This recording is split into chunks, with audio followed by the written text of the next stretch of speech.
Modern society constantly lies to you, demanding that you find a niche, pick one safe career path, and specialize until you become a predictable cog in the machine. If you have a dozen different interests and constantly jump from one obsession to another, people will tell you that you lack focus and discipline.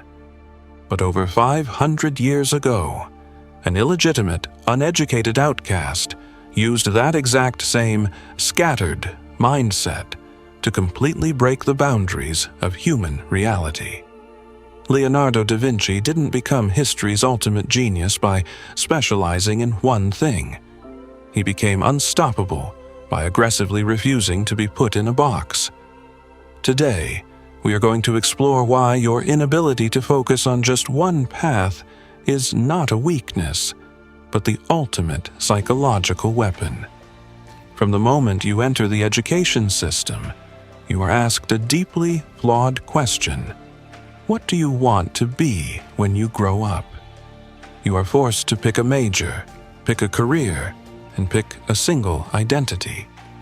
The modern corporate machine does not want you to be a multi-dimensional thinker. It wants you to be a specialist. It wants you to do one specific job flawlessly, so that you can easily be categorized, managed, and eventually replaced. When you attach your entire existence to a single title or a single industry, you place your soul in a very fragile container. Tyler Durden warned us about this exact psychological trap when he declared that you are not your job and you are not how much money you have. When you borrow your identity from your job or society's expectations, you wear it so long that you forget it is a costume. Society tells you that building this single, specialized career is the safe route, but comfort is the most expensive prison in the world. Leonardo da Vinci was born completely outside of this system. As an illegitimate child in 15th century Italy, he was barred from attending the prestigious universities. He was not allowed to become a doctor, a lawyer, or a recognized scholar. The system rejected him, and that rejection was the greatest gift he ever received. Because no one told him what he was supposed to be, he decided to become absolutely everything. He refused to be just a painter. He became a military engineer, a botanist, an anatomist, a musician, and a physicist. Bruce Lee understood this philosophy of formlessness centuries later when he observed that water has no shape, but it can take any shape. By emptying your mind and remaining formless, you adapt to whatever container you are poured into. You become the cup, or you can carve through stone. Da Vinci was intellectual water. He did not let a single profession dictate the limits of his mind. If you want to survive the chaos of the modern world, you must stop trying to fit into a rigid mold. You must become formless. Today's productivity gurus will tell you that if you try to chase two rabbits, you will catch neither. They tell you to eliminate all distractions and focus entirely on your specific niche. But true genius is never created in isolation. True genius is the brutal, violent collision of completely unrelated ideas. Da Vinci realized that the universe does not operate in separate departments. To paint a human smile that looked alive, he didn't just study color theory. He went to graveyards in the dead of night, illegally dug up decaying corpses, and peeled back the skin to study the intricate mechanics of the muscles and nerves underneath. He studied the turbulent flow of water in a river and applied that exact same mathematical flow to the curling hair of the women in his portraits. He watched the flight of birds for hundreds of hours and used that biological data to design flying machines made of wood and canvas. He understood that when you learn across multiple disciplines, you develop a terrifying advantage. A man who only studies engineering can build a good machine. But a man who studies engineering, psychology, and art can change the trajectory of the human race. Nikola Tesla utilized this same boundless internal dimension. He didn't experiment by trial and error, but instead tested thousands of alternatives in his mind, perfected them, and only then built the physical machine. Tesla stated that he saw no difference between running a machine in his mind and running it in reality. Da Vinci's scattered mind was actually the most advanced mental laboratory of the Renaissance. He was constantly running simulations, pulling data from biology and injecting it into engineering. If you have a scattered mind, stop feeling guilty about it. That relentless curiosity is not a lack of discipline. It is your brain actively trying to connect dots that other people cannot even see. Miyamoto Musashi wrote in the Book of Five Rings that you must understand the way broadly, not just in one discipline, but in all things. When you study everything deeply, you begin to see the hidden architecture of reality. If Leonardo da Vinci were alive today and submitted his resume to a modern corporation, he would be fired. Historians and critics constantly label him as a chronic procrastinator. He left dozens of commissions completely unfinished. He frustrated kings, popes, and wealthy patrons because he would work on a painting for a few weeks, suddenly become obsessed with the geometry of a snowflake, and abandon the painting for years.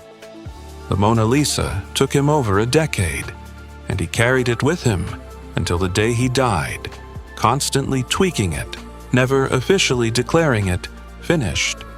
Why? Because the modern world is obsessed with the final product, but the legend is only obsessed with the process. Da Vinci did not care about delivering a finished canvas to please his employer.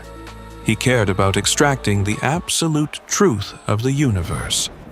Marcus Aurelius, ruling a massive empire amidst chaos, understood that the praise of others does not make you grow, and their criticism does not make you small. Your own approval is much more valuable than the applause of 1,000,000 people.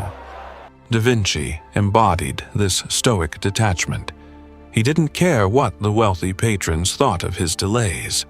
He cut out the noise coming from the outside and listened only to the golden voice of his soul.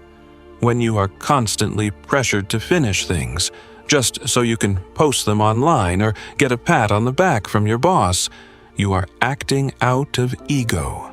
You are rushing the process for the sake of external validation. True mastery requires the courage to be unfinished. It requires the audacity to dive so deeply into a subject that you forget the deadline entirely. Miyamoto Musashi did not chase comfort, approval, or even fame. He chased mastery. Da Vinci chased the mastery of his own perception. The paintings were just a byproduct of his true masterpiece, his own mind. When Da Vinci wanted to leave Florence and move to Milan, he wrote a letter to Ludovico Sforza, the Duke of Milan.